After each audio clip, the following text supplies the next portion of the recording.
The Great Hall of the Galactic Council stretched for miles in every direction.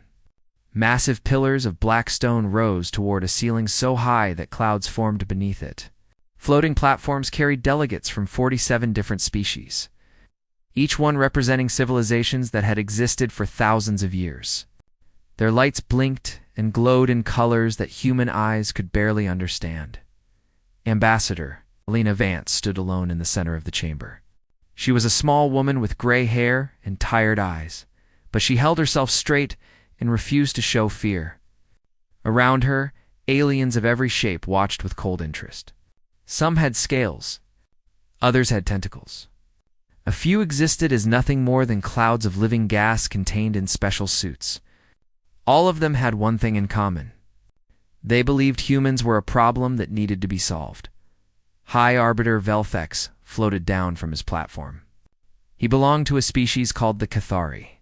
His body looked like a tall insect made of blue crystal, and his eyes held no warmth at all. When he spoke, his voice echoed through the chamber like ice cracking on a frozen lake. "The Galactic Council has reached its decision," he announced. "The species known as humanity has been found guilty of dangerous development. Your people have grown too fast. You discovered fire only moments ago by our measure of time, yet already you reach for the stars. This speed is unnatural. It threatens the balance we have maintained for 100,000 years." Lena wanted to argue. She wanted to explain that humans could not help how they were made. They learned fast because learning was survival. They built fast because building was hope. But she had already tried those arguments in earlier sessions. Nobody had listened. The Zerathi delegate hissed with pleasure. His species looked like great serpents wrapped in golden cloth, and they had always feared humanity the most. "The evidence is clear," he said. "Humans went from simple rockets to faster-than-light travel in less than 2 centuries. No species in recorded history has ever developed at such dangerous speed. They must be contained." Other delegates added their voices. The Aurelians, beings of pure sound who lived inside crystal shells, hummed their agreement. The Mach-3, massive creatures with stone skin and glowing eyes, pounded their fists in approval. Species after species voted the same way. Guilty, guilty, guilty. Only the veterinary observer remained silent.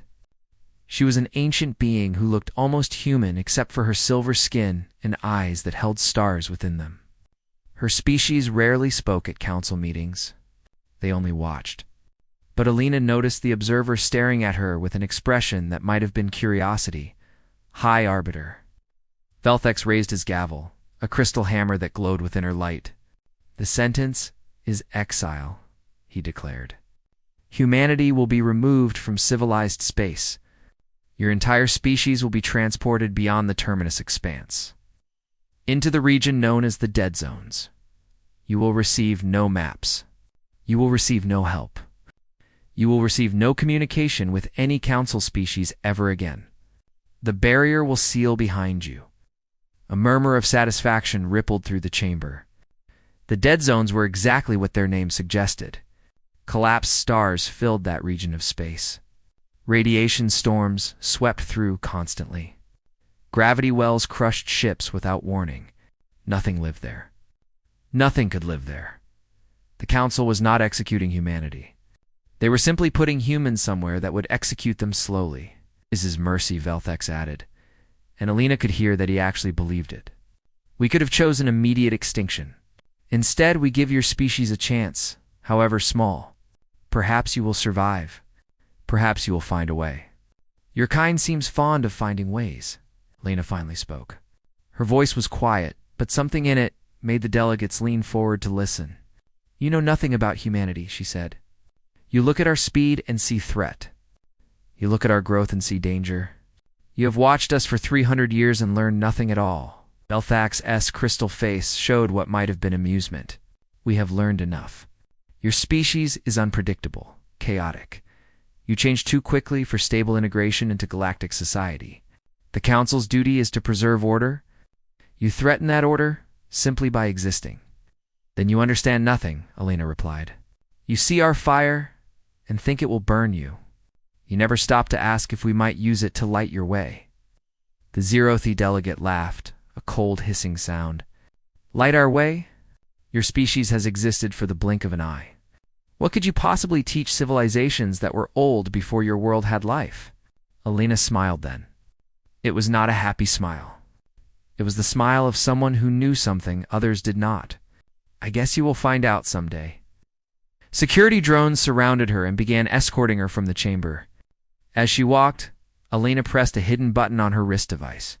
A signal traveled through space at impossible speed, bouncing off hidden relays that human engineers had placed years ago. Reaching a small ship hiding in the shadow of a distant moon, the signal contained only 4 words, coded in a format the Council had never seen. Operation Exodus is active. On that hidden ship, Captain James Okonkwo received the message and closed his eyes for a moment. Then he opened them and began transmitting to every human vessel in known space. This is Shadow Command to all Exodus units. The Council has made their choice. Begin immediate evacuation protocols. Gather everyone. Leave nothing important behind. We have 72 hours before they start moving us. Across hundreds of worlds, humans received the message and began to move. Scientists grabbed research data. Engineers packed tools. Families held each other and prepared for a journey into darkness. They were afraid, but they were also something else. They were determined. Back in the council chamber, delegates celebrated their victory. They had removed a dangerous element from their carefully balanced galaxy. They had preserved order for another 1,000 years. They were certain they had made the right choice. The veterinary observer watched them celebrate. She alone did not join in the satisfaction. Her ancient eyes saw patterns that others missed. She had studied humanity carefully for centuries, and she understood something the Council refused to accept. Humans did not give up. Ever, she accessed old records in her mind. Memories passed down through countless generations of her species. Long ago, before the Council existed, the precursors had left warnings about young species with burning hearts. Species that grew fast. Species that adapted to everything. Species that turned exile into opportunity. The observer looked at the sealed door through which Alina Vance had departed. You think you have solved your problem? She whispered to herself. You have only planted a seed. Someday, it will grow into something you cannot imagine, and you will not be ready. The Council continued celebrating. They had no idea what they had just begun. 5 years had passed since the exile began. The convoy of human ships drifted through endless darkness, surrounded by death in every direction. The dead zones were worse than anyone had imagined. Collapsed stars pulled at the ships with invisible hands. Radiation storms appeared without warning and killed hundreds in seconds.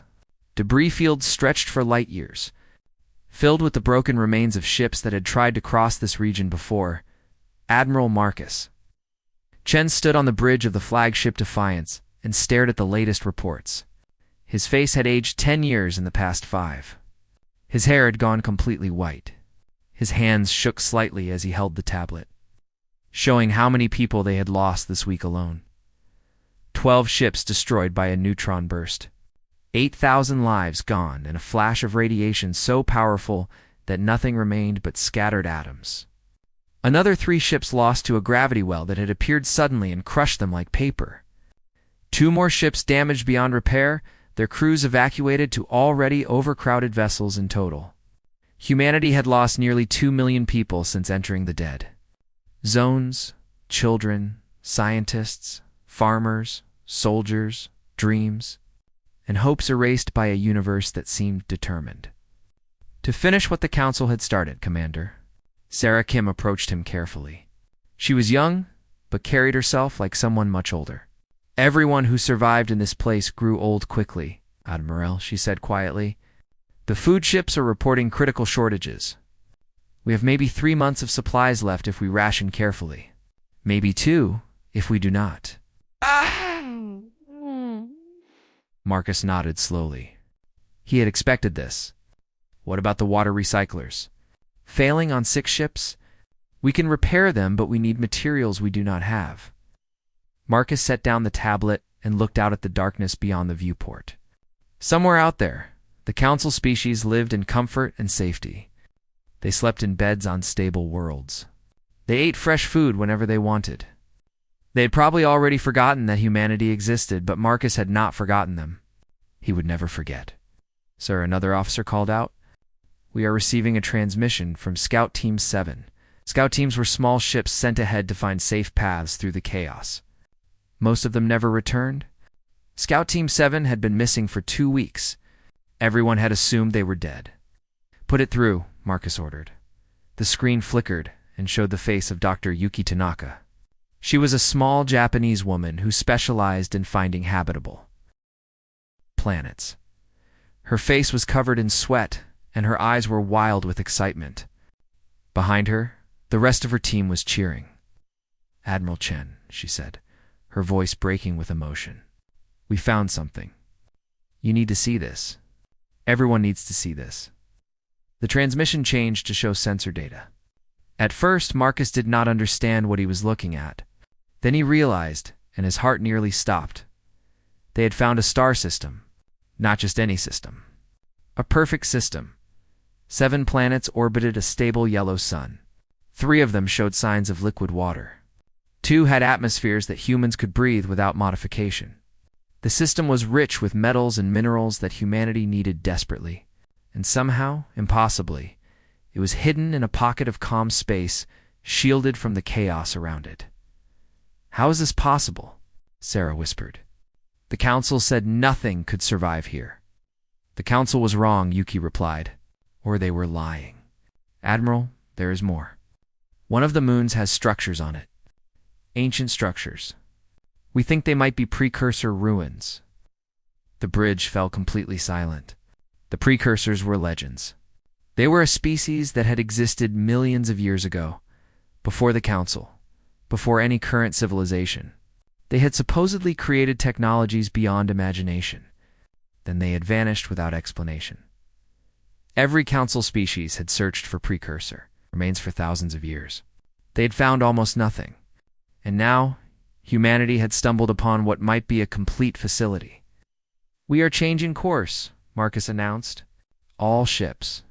Maximum safe speed." The convoy took 2 weeks to reach the system. Many people did not believe it was real until they saw it with their own eyes.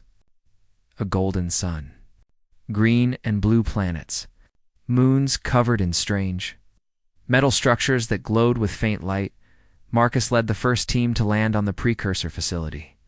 The moon had no atmosphere, so they wore heavy suits as they approached the main entrance. The door was massive, made of material that scanners could not identify. It had been sealed for millions of years. "Try the controls," Marcus ordered. Engineer James Okonkwo, son of the captain who had first received the Exodus signal, stepped forward. He pressed his hand against a panel next to the door. Nothing happened for a moment. Then lights began to activate along the surface. Colors rippled outward from his hand. The door slid open with a sound like thunder. The door recognized his touch, Yuki said, checking her equipment. "Biometric lock." It was waiting for human DNA. "That is impossible," Sarah argued. "The precursors disappeared millions of years before humans existed. Then how do you explain what just happened?" Nobody had an answer. Inside, the facility was enormous. Chambers stretched for miles, filled with equipment that hummed with power despite being abandoned for ages beyond counting. Screens activated as humans walked past, displaying information in languages that would take years to translate. But one message was clear. It appeared on every screen they passed, written in symbols that somehow formed words the humans could understand. "When the young ones come, welcome them. Teach them what we learned. The stagnant ones fear growth because growth reveals their weakness. Growth is the only path to survival. What does not grow eventually dies." Marcus read the message again and again. The precursors had known humans were coming. They had built this place for humanity to find. They had hidden it in the one place the council would never look, because the council believed nothing could survive here. Over the following months, humans began unlocking the secrets within the facility. Energy systems that pulled power from empty space. Engines that folded distance like paper. Medical technology that enhanced human biology instead of fighting against it. agricultural systems that could grow food anywhere. But the most important discovery was information. The precursors had left detailed records of their civilization and its fall. They had been like humanity once, young, eager, fast-growing. The species that became the Council had feared them too. They had tried to contain the precursors. They had failed. The precursors had built an empire spanning galaxies. They had achieved wonders beyond imagination. Then, at the peak of their power, they had chosen to leave this plane of existence entirely. They had moved on to something else, something the records only hinted at. But before leaving, they had prepared gifts for those who would come after. Species that shared their fire. Species that refused to accept limits. Species like humanity. Admiral Marcus Chen stood in the central chamber of the facility, surrounded by technology that made everything the Council possessed look like children's toys. Around him, humans were already adapting, learning, growing.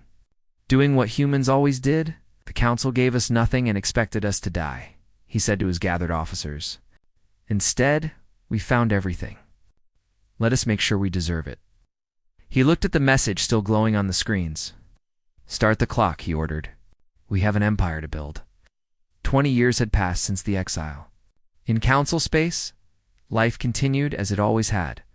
Ships traveled between worlds carrying goods and passengers. Diplomats argued about trade agreements and border disputes. Citizens of 47 species lived their comfortable lives without much thought about the future. Supreme Arbiter Velthax, now the highest authority in the Galactic Council, sometimes remembered the humans. When he did, he felt satisfied with his decision. Exiled species never survived more than a decade in the dead zones. By now, humanity was certainly extinct. Their ships would be floating wreckage scattered across that terrible region. Their bodies would be dust. He had preserved galactic order. He had removed a dangerous element before it could cause harm. History would remember him as wise and decisive. He had no idea how wrong he was, beyond the terminus barrier.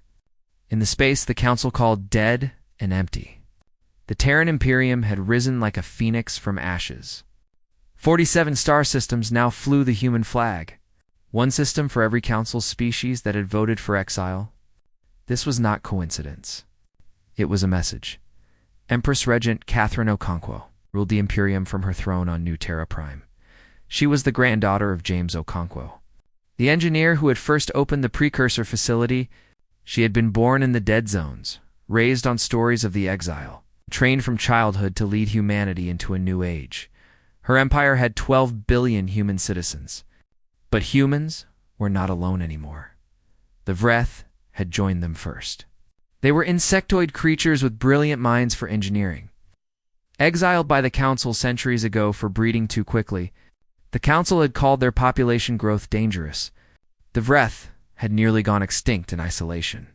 Humanity found them, rescued them, and welcomed them as brothers and sisters.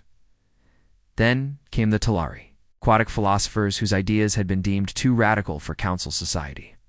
Then the Machiners, silicon-based warriors condemned for being too aggressive. Then a dozen other species that the Council had thrown away like garbage. All of them found a home in the Imperium. All of them contributed their knowledge, their skills, and their loyalty. The Council had created unity by making enemies of anyone who did not fit their vision of order. Catherine stood in her war room, surrounded by advisors from multiple species. Holographic displays showed the current state of Council space. Every trade route, every military base, every weakness. The Ghost Fleet is ready, Your Majesty, Admiral Yuki Tanaka reported. She was the granddaughter of the woman who had first found the hidden system. In the Imperium, families remembered their history. 1,000 ships, all running dark protocols. The Council cannot see them, even when they are right beside their stations. The Ghost Fleet was humanity's greatest achievement. Ships built using precursor technology, wrapped in stealth systems that made them invisible to every scanner the Council possessed. They could travel anywhere, see everything, and strike without warning. But Catherine had not built this fleet for war. She had built it for something more subtle. Begin Phase 1, she ordered. No violence. Not yet. Over the following months, strange things began happening throughout Council space. Trade ships started disappearing near the terminus border. They were not destroyed. They simply vanished, crews and cargo alike, leaving no trace. Council investigators searched for weeks and found nothing. Pirates who had terrorized outer colonies for centuries suddenly went quiet. Their bases were discovered empty, ships gone, criminals vanished. No one knew where they had gone or why. Slave operations on distant moons shut down overnight. The slaves woke to find their chains broken, their masters missing, and transport ships waiting to take them anywhere they wanted to go. No one could explain who had freed them or how. Mining corporations that had been exploiting smaller species received anonymous messages revealing their crimes. Evidence appeared in public databases. Executives found themselves facing prosecution for actions they had thought secret. Rumors spread through council space like wildfire.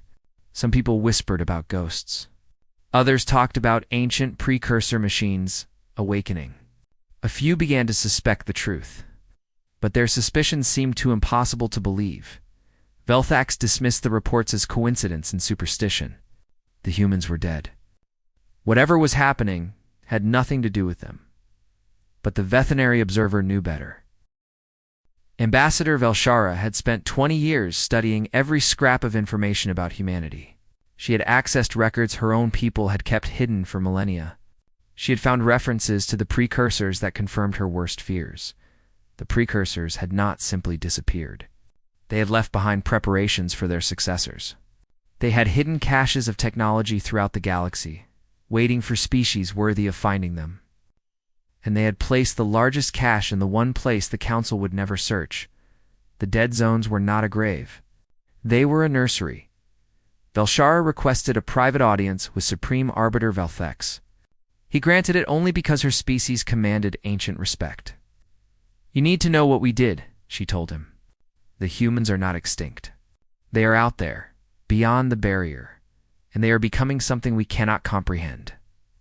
Velthax laughed at her. "The dead zones kill everything. No species has ever survived there for more than 10 years. The humans are dust." "The humans are patient," Velshara replied. "They are building something. I do not know what it is. But when they return, and they will return, we will not be ready." The Supreme Arbiter dismissed her concerns. He had more important matters to attend to. Trade disputes, territory negotiations, the endless small conflicts that kept the Council busy. He did not notice the shadow that passed across his window as she left. He did not see the ship that had been watching their conversation, recording every word through technology that should not exist, thousands of light years away. Catherine Okonkwo received the recording and smiled. "They still think we are dead," she said to her council. "Good. Let them keep thinking that. We have work to do before we show them the truth." She turned to her military commander, a massive Machiner warrior named Stone that speaks. "How long until the main fleet is ready?" "5 more years, Your Majesty. Perhaps less if we push our shipyards harder." "Do not push too hard. Our people have sacrificed enough. We will not ask them to sacrifice more than necessary." Catherine looked at the star map showing Council space. "When we return in full strength. No half measures. No second chances for them to stop us." She touched the display, zooming in on the world where humanity had first evolved.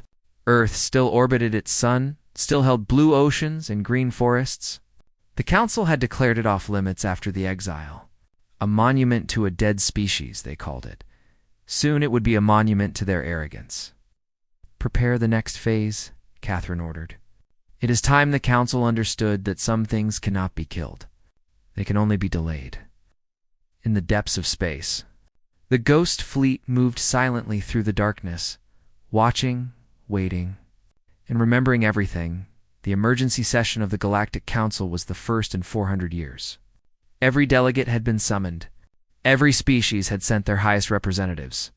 The great hall that had witnessed humanity's exile now trembled with fear and confusion, supreme. Arbiter Velthax stared at the images floating before him. His crystalline body flickered with colors that showed his distress. Around him, delegates from 47 species made sounds of shock and horror. The images showed ships. Human ships? Not the desperate refugee vessels that had disappeared into the dead zones 25 years ago. These were warships of impossible design. Their hulls curved in ways that hurt the eyes. Their engines burned with energy that sensors could not identify. They moved through space with grace that made Council vessels look clumsy, and there were so many of them. This cannot be real, the Zerathi delegate hissed. The dead zones cannot support life. We have verified this countless times. You verified nothing, Ambassador Velshera said coldly. You assumed. You believed what you wanted to believe, and now your assumptions have returned with weapons. The human fleet had emerged from the terminus barrier 3 hours ago. Long-range sensors had barely detected them before they were already deep within Council territory. The ships moved in perfect formation, surrounding key positions without firing a single shot. At the center of the fleet flew a ship larger than anything the Council had ever built. The Remembrance stretched 5 kilometers from end to end. Its hull was covered in names, millions of names, carved directly into the metal. Each name belonged to a human who had died during the exile. A transmission request appeared on every screen in the Council chamber. Velthax hesitated, then accepted it. Empress Regent Catherine Okonkwo appeared before them. She wore simple clothes without decoration or jewelry. Her face was calm. Her eyes held no anger, no hatred, only determination. 25 years ago, she began, this council exiled my species for the crime of growing too fast. You sent us into the dead zones expecting us to die quietly. You thought you were solving a problem? You were wrong. She paused, letting her words settle into the shocked silence. We did not die. We survived. We found things in that darkness that you never knew existed. We built an empire from nothing while you sat comfortable in your stagnation. And now we have returned. Zerathi delegate found his voice. You dare threaten the Galactic Council? We command the greatest military force in known space. You are one species. We are 47. You are 47 species that have not fought a real war in 10,000 years, Catherine replied. Your weapons are old. Your tactics are older. Your soldiers have never faced an enemy that refused to surrender. We have spent 25 years preparing for this moment. You have spent 25 years forgetting we existed. What do you want? Velthax demanded. Revenge? Will you destroy our worlds as punishment? Catherine shook her head slowly. We do not want revenge. Revenge would make us like you. We have not spent 25 years becoming what we hate. She transmitted a massive data file to every screen in the chamber. Documents began appearing, recordings, evidence, proof of crimes that Council species had committed and hidden for centuries. We watched you during the shadow years, Catherine explained. We saw everything. The slavery you pretend does not exist. The species you destroyed for being different. The laws you break while preaching order. We recorded all of it. The Aurelians hummed with distress. The mock theory growled in anger. The evidence showed things they had all suspected but never confirmed. Things they had told themselves were necessary for stability. Your council is built on lies, Catherine continued. Your order is maintained through fear. You exile anyone who threatens your control and call it justice. We are not here to destroy you. We are here to end this. The transmission showed images of species that had joined the Terran Imperium. The Vreth building ships in human shipyards. The Talari teaching philosophy in human universities.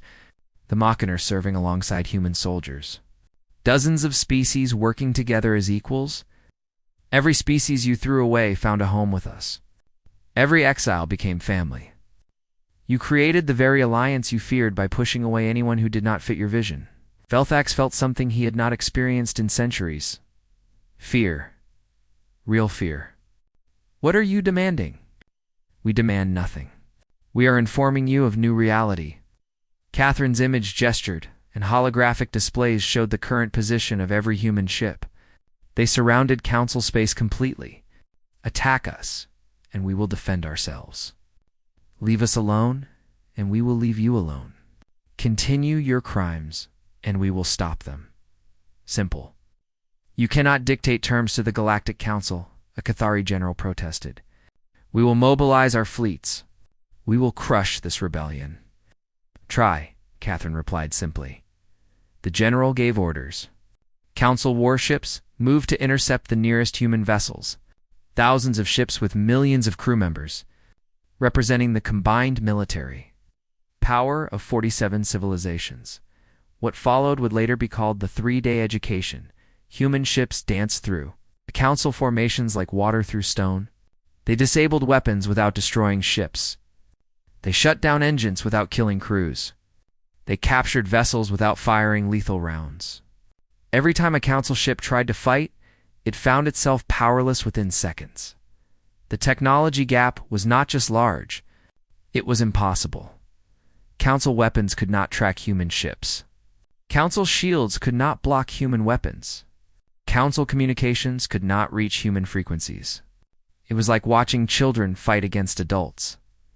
After 3 days, the Council's military was scattered and helpless, not destroyed.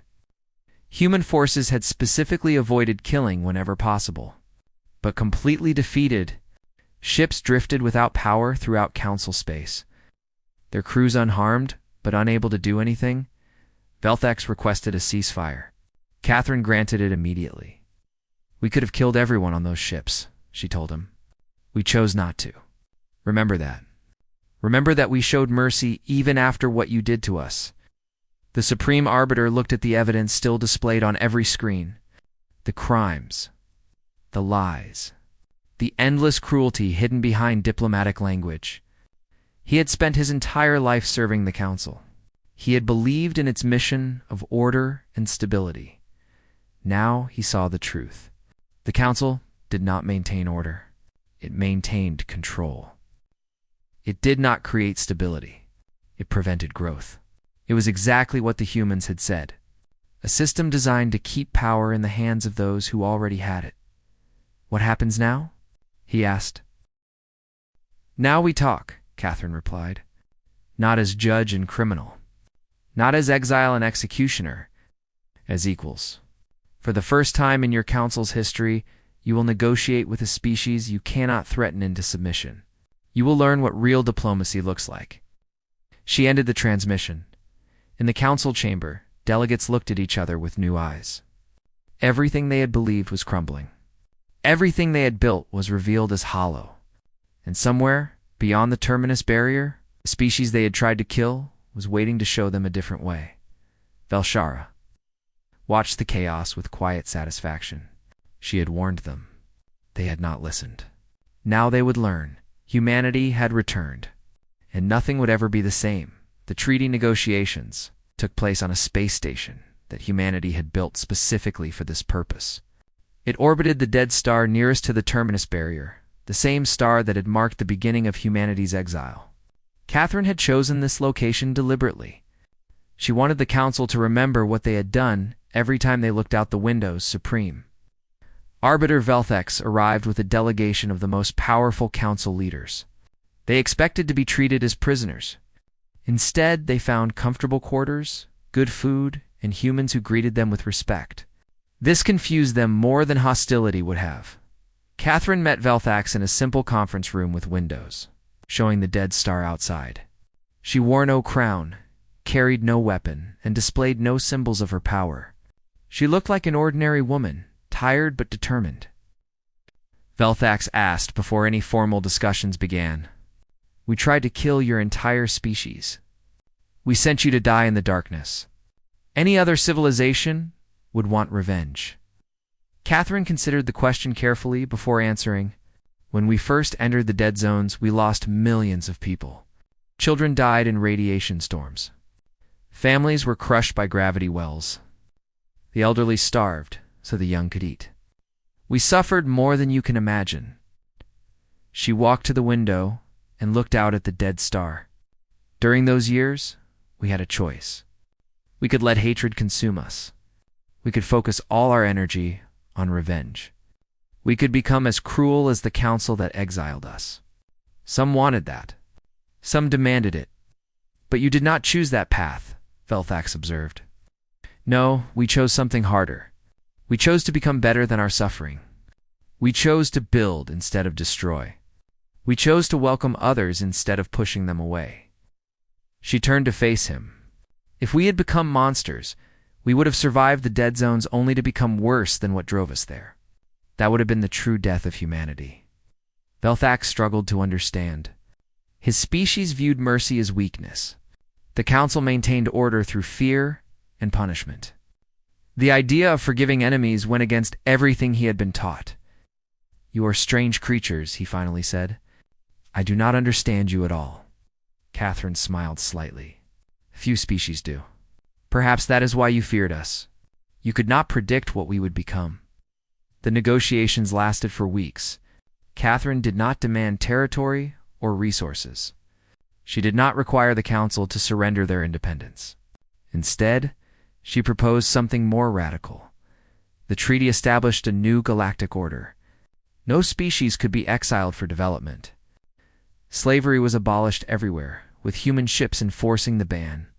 The council would continue to exist, but would share power with a new Senate representing all species, including those previously considered too young or too dangerous. Most importantly, the treaty recognized the Terran Imperium as an equal power. Humanity would not rule the galaxy. They would share it. "This is not what conquerors do," the Zerathi delegate protested during one session. "You have the power to take everything. Why ask for so little?" "Because we do not want to rule you," Catherine explained. "We want to trade with you, learn from you, share what we have discovered. The precursors left their technology for us, but they also left a warning. Civilizations that focus only on control eventually destroy themselves. Growth requires cooperation."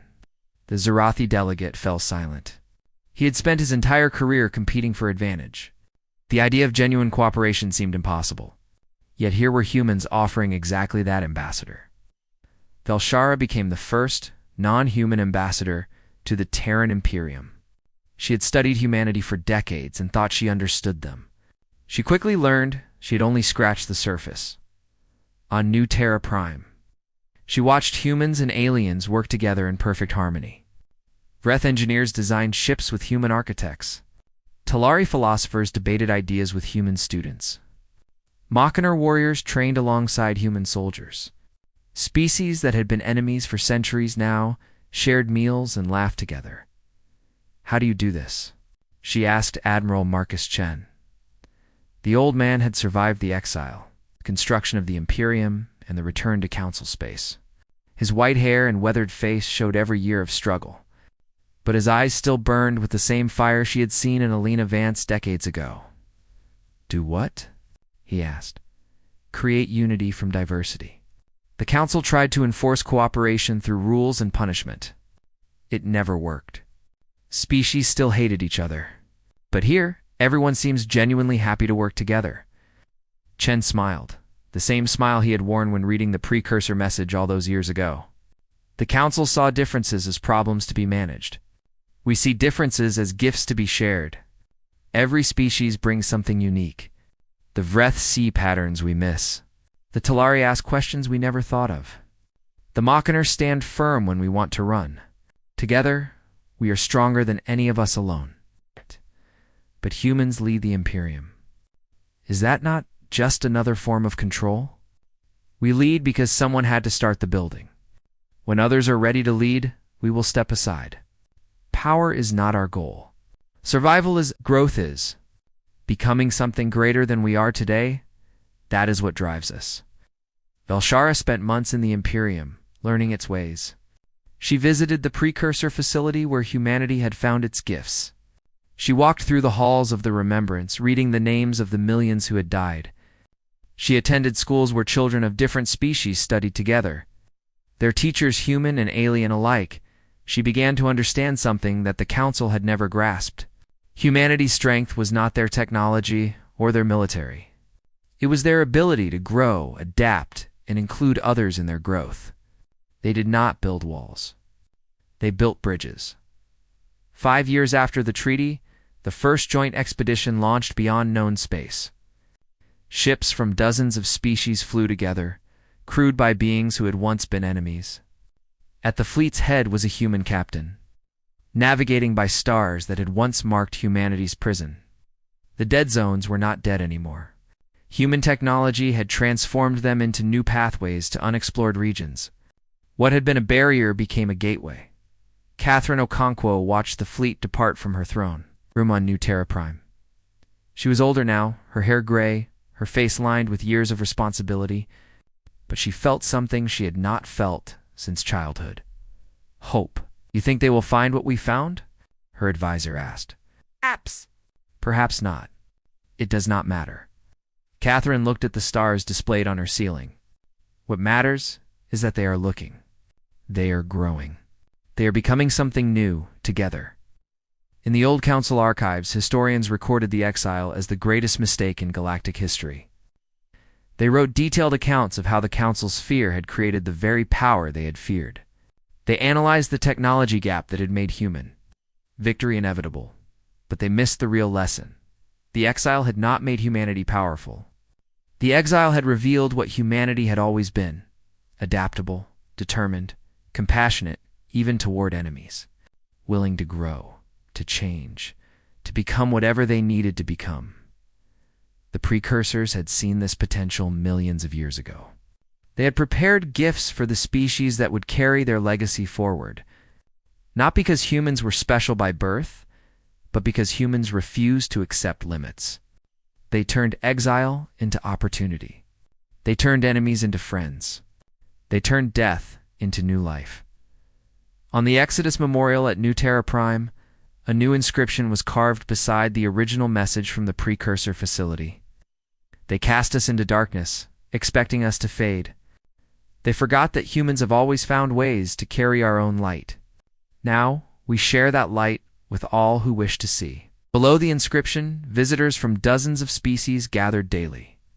They came to remember the past. They came to celebrate the present. They came to dream about the future, and above them, beyond the atmosphere.